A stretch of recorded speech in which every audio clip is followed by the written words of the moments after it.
each one of us have a different language. When I say we have a different language, I'm not saying the language that we speak. We each interpret things differently. We each take things differently. I can make a statement and you, Alan, will take it a certain way. Alex will take it another way. And Lucas will take it another way. Lucas. Luca, I'm sorry. I am so sorry. No. It's okay. He's gone by Lucas before. It's not the first time. No, I don't like when people mess up my name. I apologize. I was just on a roll. And so, I guess, yes, it all comes down to the different types of personalities.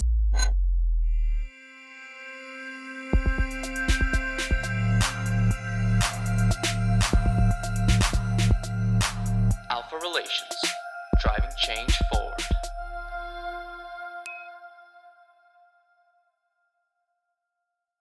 Hi, everybody. Welcome back to ALFA Relations. We have a very exciting episode for you guys today.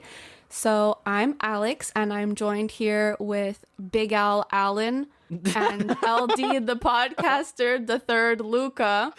And we are joined by Elizabete dos Santos, who is an old HR rep or employee turned to office manager, and she's just here to talk to us about some conflict resolution, and all that fun stuff. So welcome. Wow, quite the intro. Thanks. That was good. Wow, HR rep. I don't know what to call it. Oh boy. Well, welcome, Elizabeth. It's wonderful to have you on Thank you. The show today. The virtual show. I'm glad we can all do this. So just before we get started, we always like to ask our guests this most of the time, their relation to the Alpha team here. And if you wouldn't mind just telling us your prominent role that you play here, because if not for you, well, one of us would not be here today. That is correct, Alan. So I am the mother of the lovely Alexandra. Oh, hello. Yeah, she's my mom. Oh, goddamn. How about that? And I allow her to live in my house. All right. Thanks. Oh, gosh. Yeah, so this is my mom. Oh, he's back. hi, He's Luca. back. Welcome back. My light went off for some reason. All right. Wow. You know what? I would say you guys, you look like you can be sisters. Oh, my Oh, God. jeez. Thank you. Oh my gosh. You the eyes lie roll at the so same well. time. You know what? I have a feeling you guys have gotten that comment before. Only by people that are trying to hit on us. What? That's never happened. Free drinks at the bar. That's never like, hey, happened. we're sisters. Never gone to the bar. No? All lies. What about when COVID restrictions are up? Maybe a little mother-daughter bonding experience? No, that's quite all right. It's all good. Well, She's not a good drunk. well, She cries. I don't like it. Oh my god. We're not getting into this because she's a lot worse than me, and I have video proof that will make her upset if I share with everybody. oh boy. We're moving on from the topic. Yes. I appreciate it. Yeah, you're welcome. Go cuddle your bear later. Anyways, Oh, this is Whatever healthy. happened because- to that pajamas? we're not talking about this No, now. but okay. You Oh threw boy. it out. Oh. Comment below if you want to find out about the pajamas. Well, I hope one of you is willing to lodge her if she does. No, they want to hear. They're going to ask me about it later. Oh boy. Yeah, we will. We will. If people are willing to tell us. Oh boy. People, you mean Alexandra? Yes. Yes. We'll see. Anyways, so that was fun. So we'll just jump on right into it. So, Mom? I'm going to refer to her as Mom because it's going to be weird to call her Elizabeth. So, Fair enough. where are you coming from? So, like your education, your school, your experiences. What can you share with the listeners? Wow. Okay. Well, I graduated with a bachelor's in languages and literature, and very, very quickly found out that that was definitely not for me. So I decided that I would go back to school. And while I was deciding to go back to school, I was looking for a temp job and landed a gig at Cirque du Soleil. Wow. And I worked there as a receptionist. And that gig that was supposed to last 2 months lasted 11 years. Oh, goddamn. So I got along really well with the HR people. I then moved up. I got a position as a technician, and then they paid for me to go to the AHSC, where I got my bachelor's in human relations.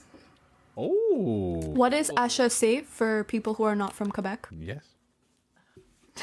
It's haute étude. I can't remember now. Okay, we'll edit this out, right? Because you it's haute étude. I can't remember what the C is. Guys, can we pause? I think, let's look it up. Hold on. It's haute étude. Alex, you're killing me. What? Yeah. It's haute étude. Altitude commercial. That's Montréal. right. That's right. Okay, there you go. There we École des hautes études commerciales. That's right. Nice. All right, excellent. Woo. Oof. Okay, Wasn't so prepared for that one. so you got your bachelor's in human relations, and And I then just continued my way. I worked in HR in touring shows. So I saw a bunch of different people, all colors and shapes. And so that's where I got my start and the majority of my experience. That sounds good. Just out of curiosity, this is more or less for my own benefit, but did you ever come across a clown at Cirque du Soleil called Luca? I did not. You did not? I did not. No? Okay. All right. Just wanted to know. Thank you. Came across a lot of clowns, but a lot of them. That's I why I bet. don't like clowns. Is that where the fear originates from? That's where the fear of clowns came from. well, right. I don't necessarily agree with the clowns. So you're going to have to edit certain things, I guess, and it won't be my fault. Clowns, I think it was from when you were a kid. We're listening. Yeah. Alex was maybe, 7? Oh, Yeah. God. I had to go to work. It was one of the shows that was taking off from Montreal, and I had to go to the big top, and I took her with me.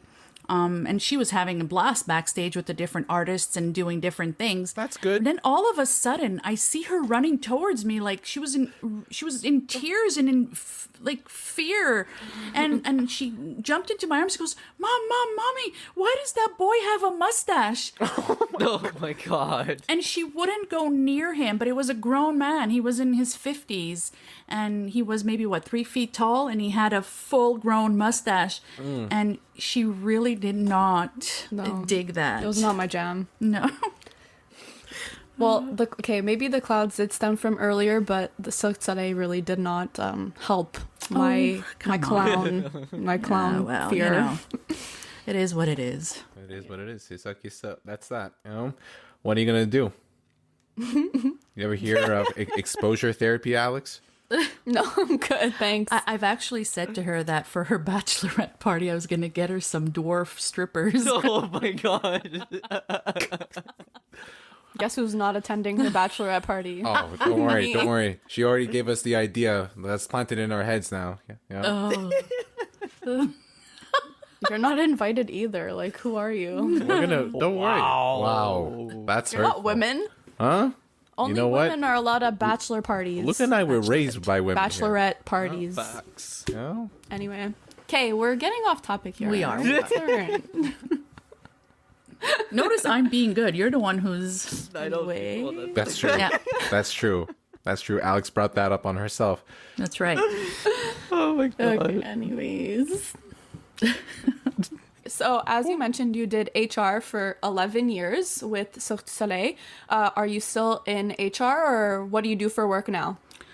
Right now, I guess we could say I'm still doing HR. I'm actually office manager for a construction company. And I'm still doing HR in different levels, right? I'm not doing recruitment, but I do still have employees, and I do CSST, health and safety. So yeah, I still touch HR.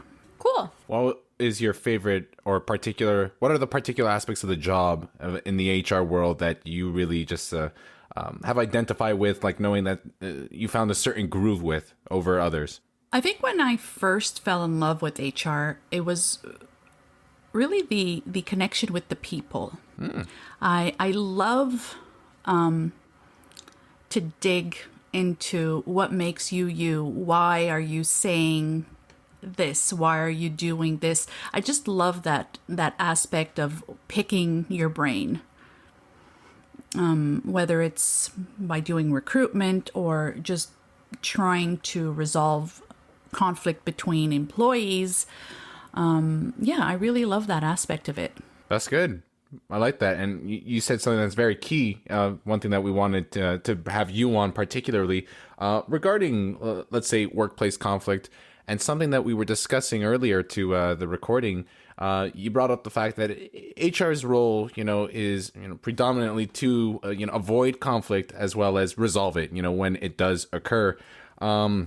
Now, I can imagine, look, I mean, I don't have I have my own part-time experience, but I figure someone that has really worked in that field particularly, I'm curious, as well as, Alex and Luca here.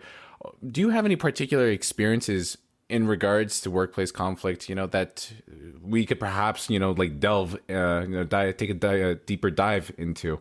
I feel as if I almost said like diaper for a moment. I'm not going to lie. I'm not gonna lie, it was like right on the tip of my tongue, Anyway, but if there's maybe like a scenario, or maybe there was a particular event that you could just walk us through and just give us the HR perspective of how you dealt with that. Well, first, what's important to know and understand is there are different reasons for conflict, right? Of course. It could be, I don't know, resistance to change, which is a big one because a lot of people don't like change. That could be conflict. It could be coworkers. You don't get along with your coworkers. Poor communication.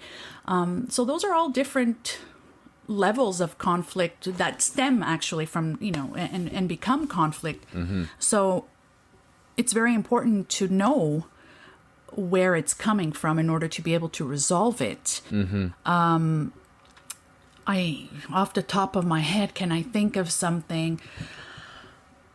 One thing that actually sticks out, and it's not for myself, the conflict wasn't with myself, but I had 2 employees, very different people, and they just couldn't get along.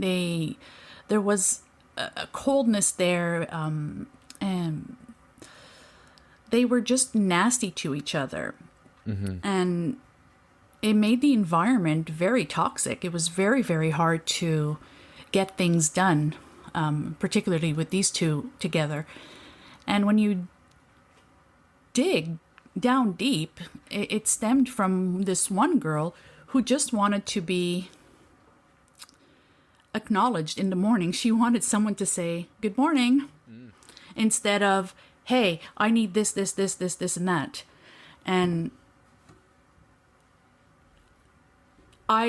in my opinion, and having lived through multiple different scenarios this way, mm-hmm. It's really important to get to know who your coworkers are and what makes them in order to avoid these different types of conflict. And when there actually is conflict, it's easier to resolve it by saying, "Okay, I get it, I hear it, such and such a person is this way, so how about you try approaching this person in a certain way."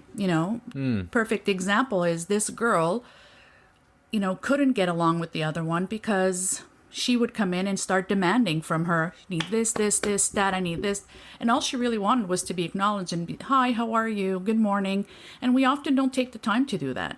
So no, I don't have these juicy scenarios for you. But can we say this was a conflict? I once had an employee that I needed to sit and chat with because we were getting complaints that he often reeked of alcohol. Oh. And I actually sat down with him and he told me that it was the spices that he ate. So, Well, what became of these spices? well, so I guess you could say it was a little bit conflicting because that kind of got me off guard. And so it was, I had to sit back and actually think, okay, how am I going to deal with this person? And what became of the spices was I had to improvise. I requested that I get a list of all the different spices and that I wanted them the following day. And, we took it from there. It ended up we had to let this employee go because his spices did turn out to be alcohol. But nevertheless, very interesting, Yeah. Okay, that's. I like what you had to say there. Like, I mean, knowing that in that current moment, it's a very unique situation, right? And you need to use your judgment, and you have to make a call, and that was your call. I mean, could I ask what the process was like? I mean, did you smell the one spice and did you compare it to his breath, or like what exactly is the how did that happen there? How did that unfold? Well, after I requested the list of the spices, so the following day, he did come back with the list of spices, which, and he had this smell about him. I don't know. It was kind of like a black licorice type of smell. Oh, that's That's top shelf Sambuca. stuff. Yeah. It was, I don't know, so yeah, maybe, but, so once I got this list, I, sat with him. I told him, okay, listen, this is where we're at. We're getting way too many complaints. So let's just cut down on the spices during the week and let's see where it goes. Now, keep in mind, this was in my years at Cirque du Soleil. Cirque du Soleil is not a regular company, or was not a regular company. You have different types of people. So, yeah, it was a little more challenging. But the process was that, right? So, we waited it out. We got more complaints. It started affecting, the employees' his absences and so forth. So unfortunately, we had to let him go. But there's always a process, right? Mm-hmm. Gosh. Okay. Well. Thank you for just walking us through that. I mean,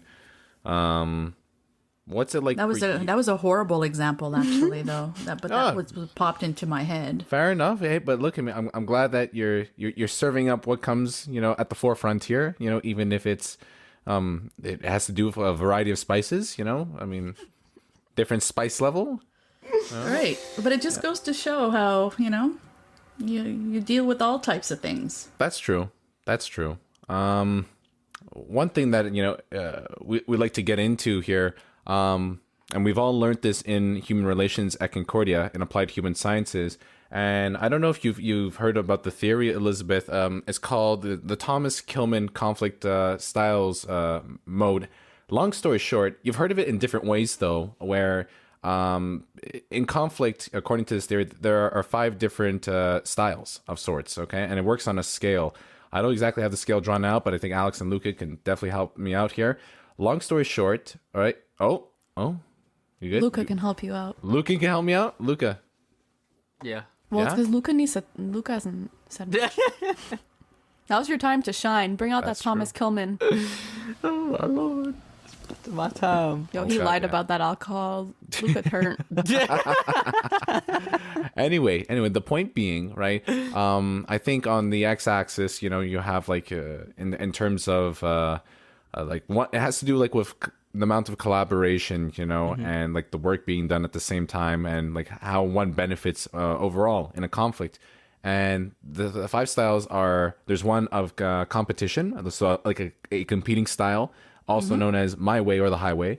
And then you have, the complete opposite of that, where instead of it being my way, or maybe I just want to make another person's way that way. So I'm going to give in to them. I'm going to accommodate, so where I would lose, you would win.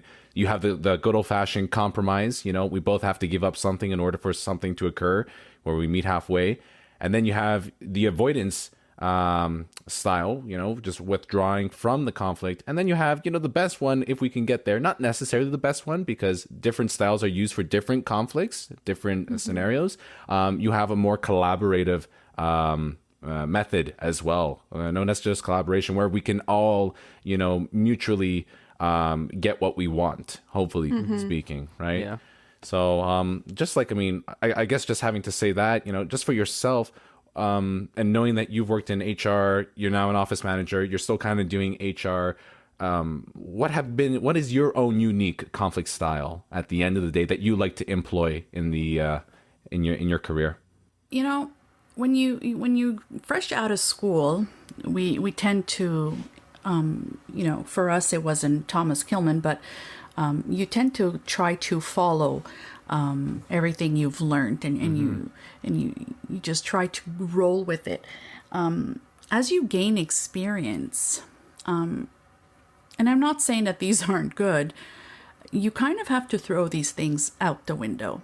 And the reason I say that is, at this moment we're 4 people. I guarantee you that we are 4 very different people, and each one of us have a different language. When I say we have a different language, I'm not saying the language that we speak. We each interpret things differently. We each take things differently. I can make a statement and you, Alan, will take it a certain way. Alex will take it another way. And Lucas will take it another way. Lucas. Luca, I'm sorry. I am so sorry. No. It's okay. He's gone by Lucas before. It's not the first time. No, I don't like when people mess up my name. I apologize. I was just on a roll. And so, I guess, yes, it all comes down to the different types of personalities. Are you more of a competitive person? Are you more of a, and things evolve every year, right? I remember when I was coming out of HR, it was, we had to do these tests to find out what color are you. And so, yeah, but it all comes down, today they do, different testing to know, are you more green? Are you more blue? It basically all comes down to the same thing. Are you more, you have that person, example, my boss today, he's a lead follower, get out of the way type of guy. Right.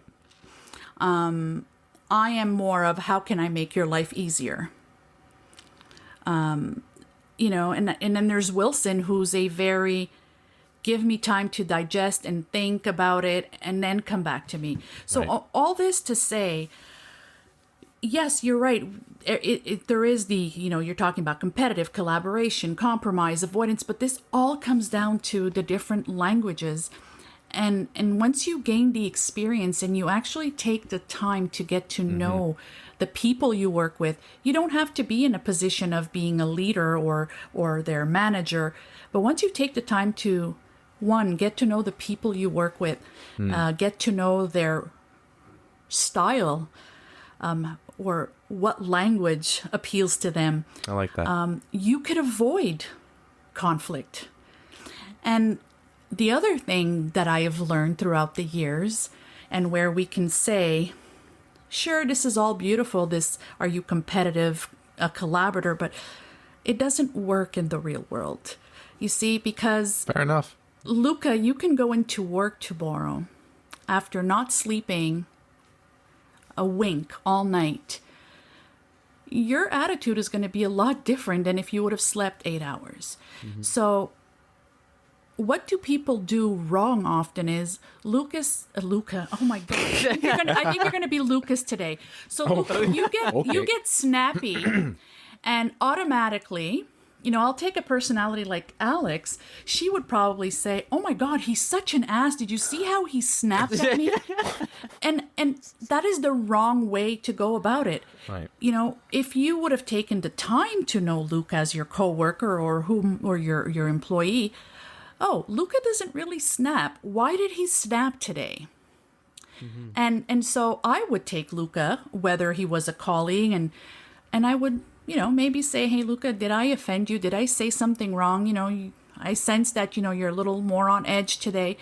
And so you've avoided conflict by actually going to the person and communicating and asking, regardless if you are a competitor or collab, it doesn't matter. Communication has to be the key at all times. Absolutely. Yeah. It's I not like that. textbook. It really isn't. Yeah. No. When And you know deal what? with people, it's not textbook. I like what you had to say there. I think that's very key. Like everyone has their own unique language, and I think it's about time and having the patience ultimately to get to know those around you, right? And ultimately to caring. To be listening, right? Because you never know when I think you find yourself in a particular situation, or you see someone in a situation. It's good to not necessarily that you know them, but that I have the willingness to take a moment to, well, you ask the most important question: why? What's going on with this picture, currently, and what could I help, or assist for the person currently going through this, to amend it, to improve it. I agree. So I like what you had to say there. At the end of the day, yeah. This is what we've learned, and we'll come back in 20 years and tell you the next thing what we've learned, regarding workplace conflict. But you're right. I agree with that. Thank you. It's just my way of seeing it, right? Sure. You work with people, and there's no textbook to working with people because people are different, and everybody has bad days, or they got into a fight, they don't necessarily want to go to work and tell you about it, but it doesn't mean it's not happening.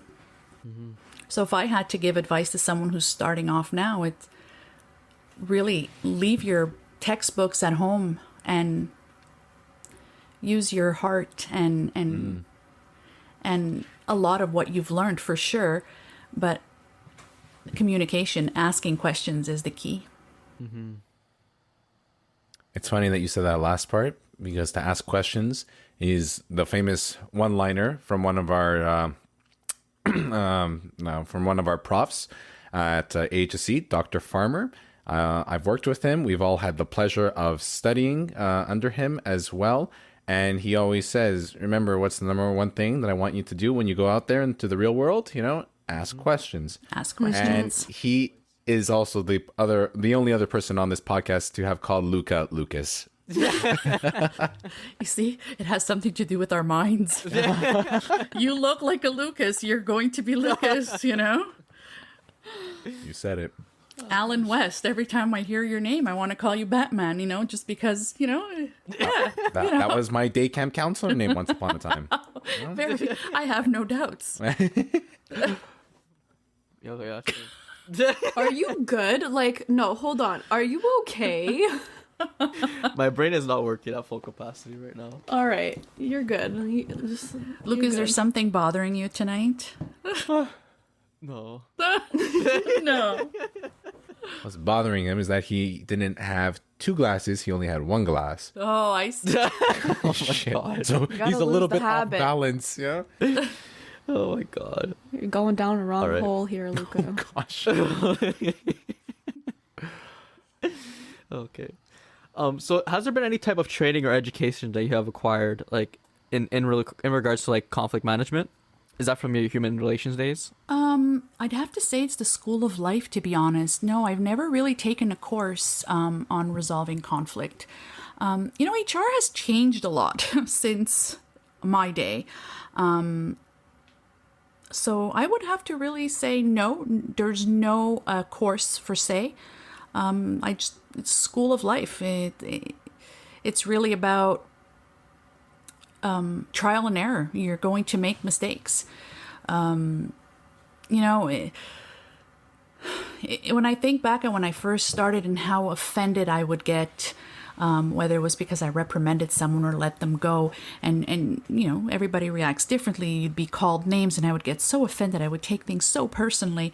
And as you grow and you again, I know I keep repeating myself, but once you start to really know people and listen to people, and so yeah, if you're firing someone, chances are they're going to be pissed off and they're going to lash out, and that's okay.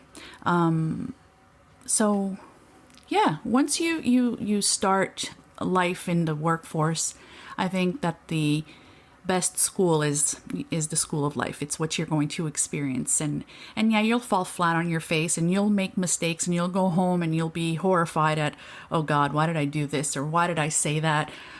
But you know what? You pick yourself up and dust off your knees, and the next day you start over again. Well, I feel like it's interesting because we somewhat took the same program. However, there's a lot of differences. So like I remember like I would come home and like, you know, like explain the classes that we were taking, like whether it was farmers or like even Diane's, like I know it was leadership. I never Right. personally took like the conflict course myself, but like just we learn about all these different like theorists, you know, whether it was like Bion or Thomas Kuhn and all this stuff. And so I'd come home and like I would be like just telling my mom like, oh, like this I learned this and just like all of this stuff about like HR, and she'd be like, okay, like what? Like this means nothing to me, you know? Like, so it's interesting how back then they didn't really have or look at those theories, especially like Kilman's, where you have like us, we studied, okay, like in this scenario, what are you going to be? Like, are you going to be more accommodating? Are you going to be more competitive? Like what's Right. what? So it's interesting how now these are the things that we do. Whereas back when my mom took these classes, it was just kind of very basic and you learn on the fly, like she's been saying. So I don't know, it'd be interesting to see like somebody who had like our program education and like what their experience in HR has been like not to say that your experience is like lesser than anybody else's, but it's just interesting that you never learned these things that are now being taught in schools, you know, like, you know what I'm trying to say? Well, I did learn these things, I mean, differently. Well, first of all, I went to AHSC, so it was French. But whatever it is that you would talk to me about, we did it. It was just differently, you know, it was by module and it was a different branch, right? So, you know, we had modules of, you know, whether it was interviewing. And it's, you know, we did have conflict. We did have communication styles. Things were just called, they were different names. And don't forget, it was a time as well that things were very different. You know, HR has come, when I first started in HR, there was none of this organizational development and it's just, you know, benefits. It just added on as things, you know, it just got bigger and bigger and bigger. I come from a time where sexual harassment had just started being this thing. Psychological harassment was far from, you know, being in this HR world. So as you go along, you know, things change, and this is where you guys are at now. It's a very different world now. That's true. Millennials, it's a tough world. Shit. I don't know if you meant that in like, well, they have no idea what's about to hit them way or if there's like pity behind that. But either way, I'm intrigued. A bit of both, actually. You know, what I find about this generation is everything needs to be quick. Everything needs to happen now. Right. I'm fresh out of school. Okay, I want to have $80K salary, and I know it all. No, you don't. You need just sit back and observe and be patient. You know, yeah, I'm curious to see how it's going to go moving forward. Well, I agree. I agree with what you're saying. You know, I think at the end of the day, for myself, you know, some things could work out. You know, I think a bunch of it you do have to discard. You know, and then you're gonna learn something unique along the way. I think that's the process for a lot of things. You know, But my biggest thing, and I guess it's kind of like a complaint. I'm interested in the world of HR, particularly like recruitment and talent acquisition. I think that's for me, that when I see that's hands on, that's interviewing, and you're getting to know people and what they would be like, and trying to best match them for the opportunities that lie ahead. But it's like, I'm looking now online on Indeed or Jobilico, what have you, right? And the big thing that they say is like, well, like you need that experience, right? How do you get that experience if you're trying to get experience, Correct. Yeah. What do you think about that? Well, Especially for us millennials here. in all honesty, and it's funny you say that, because I was having this conversation not that long ago with somebody. You have to start somewhere. Right. And again, I don't know how it is now, but my time, you were recruiting a level A. So you'd be recruiting, secretaries, administrative assistants, I should say, very basic levels, and you start there. And then you build from there, where you're eventually recruiting a senior position, right?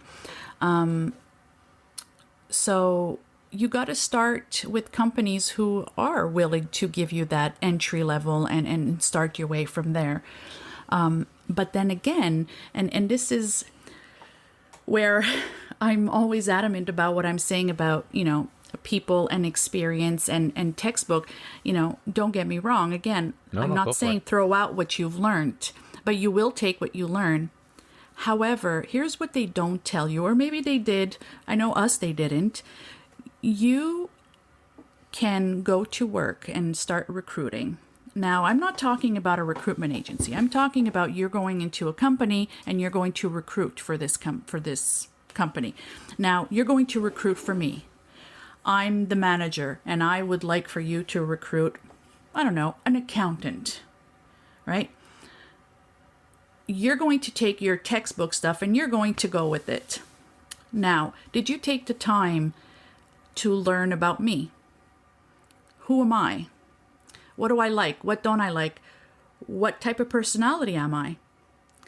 How are you going to match me to your candidates? I don't know that you guys learned this, or if you were told this. What if you have this really asshole manager that you have to recruit for?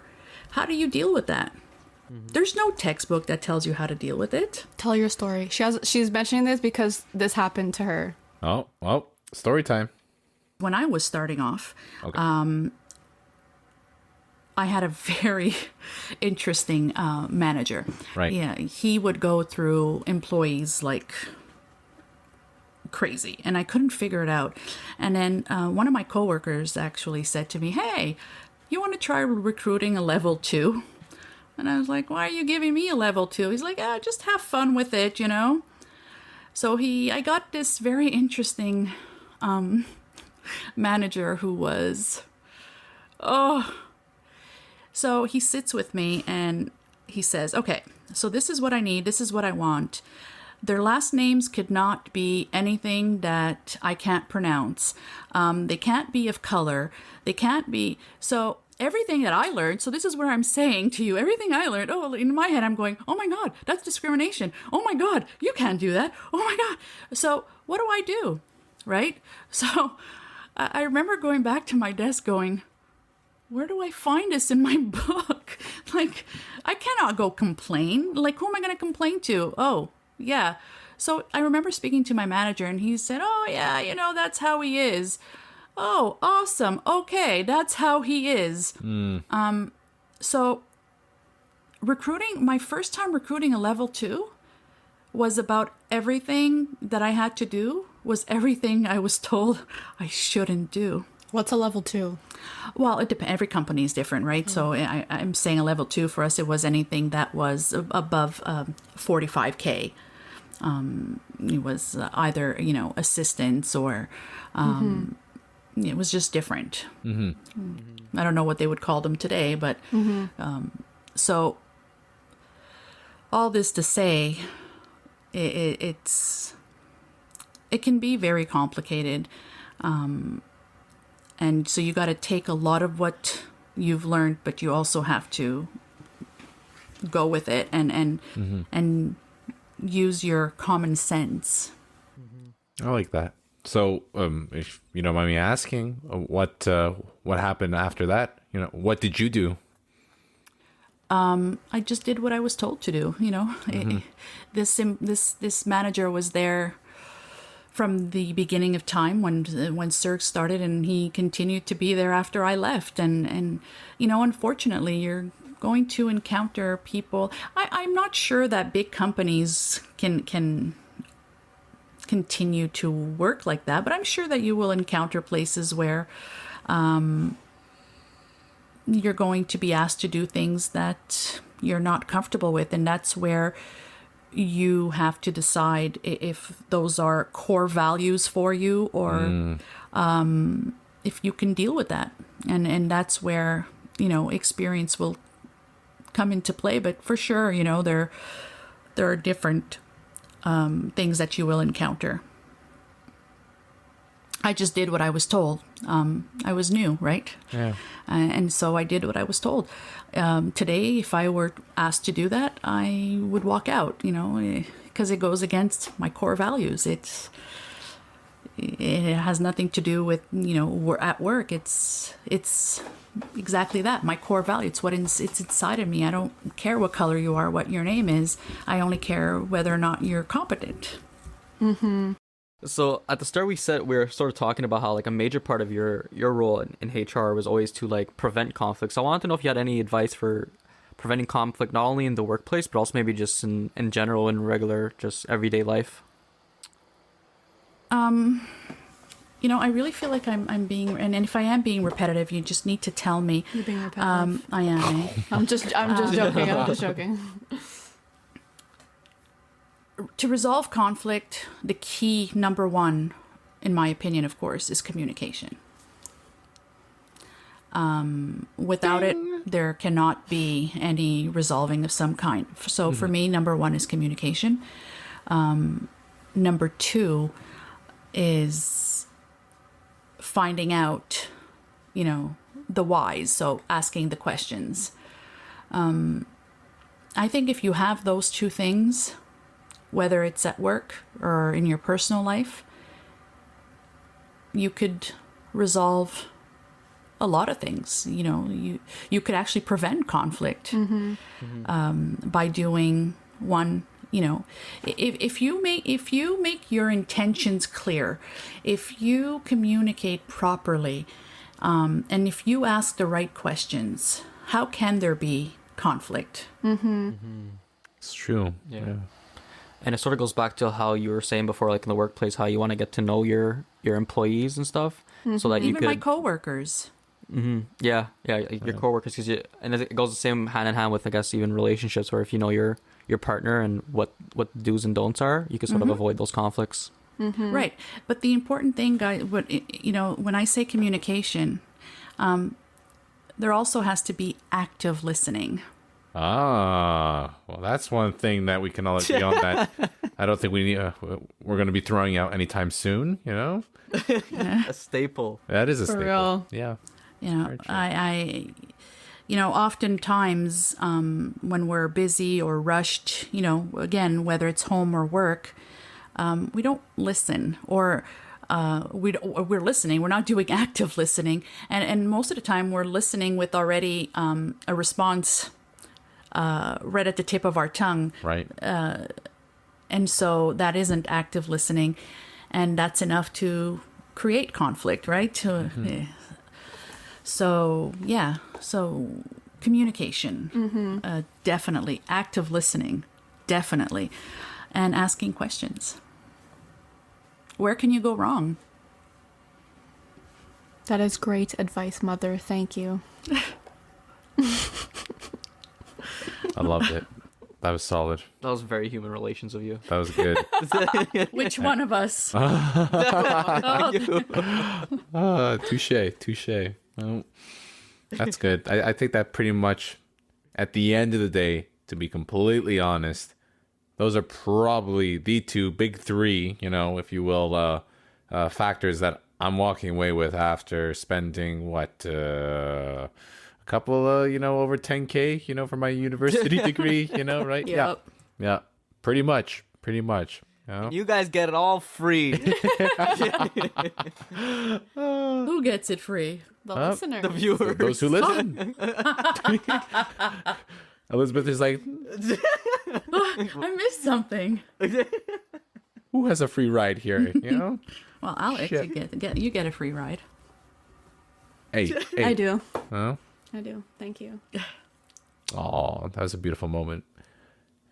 I think we're nearing the end. We're going to be wrapping this up, but before we do, Elizabeth, do you have any questions for us? I don't know. I don't do that with all the guests, but sometimes it just hits me in the moment. Oh boy, she's thinking. I don't even want to know. No. I figure we asked her so many questions. I think it's only polite, why How not? convenient that you do this with my mother, Ellen. You said you were going to behave. This is behaving.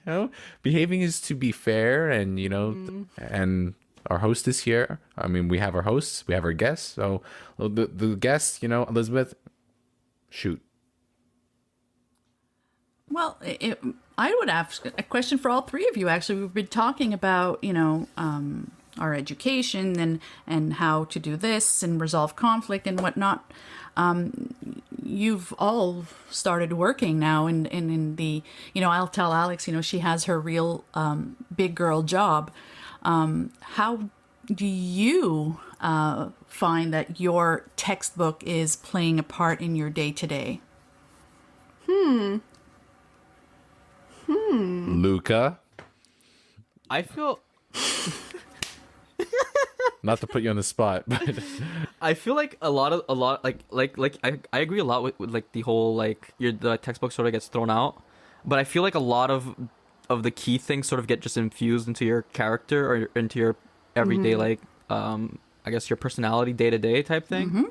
So a lot of the stuff I do at work and a lot of the ways I approach my everyday work life is using a lot of the things I learned, but I don't really think about it. It's more just sort of it sort of programs you to act like that, taking the program.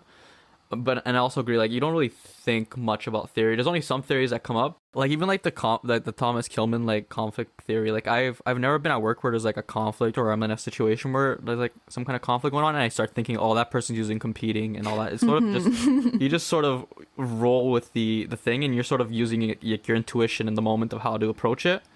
So I agree really heavily where you sort of throw out the textbook and you sort of have to just learn and make mistakes on the go, and you sort of learn like that pretty much. Yeah.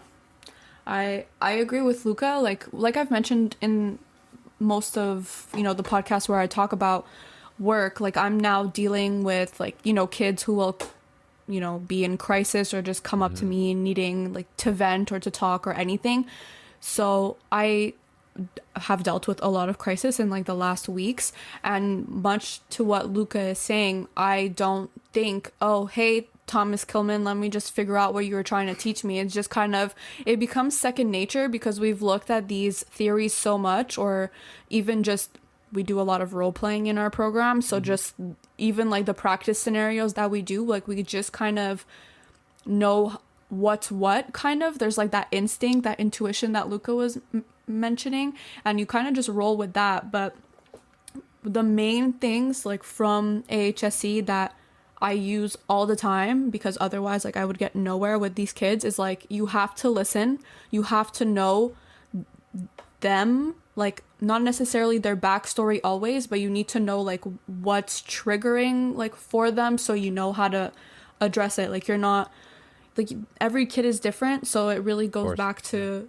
knowing your audience, or knowing your people. You need to know what their needs are to know how to assess how to work with them, whether that's with conflict resolution or otherwise. So I think those are the two biggest things really. But active listening, communication, all those things, and it just goes back to what I was enforcing last week about one of the life skills that everybody needs is learn how to properly and effectively communicate with others. And I hold to that, and I think those are the main things from school that will help me not only at work but in life in general, I think.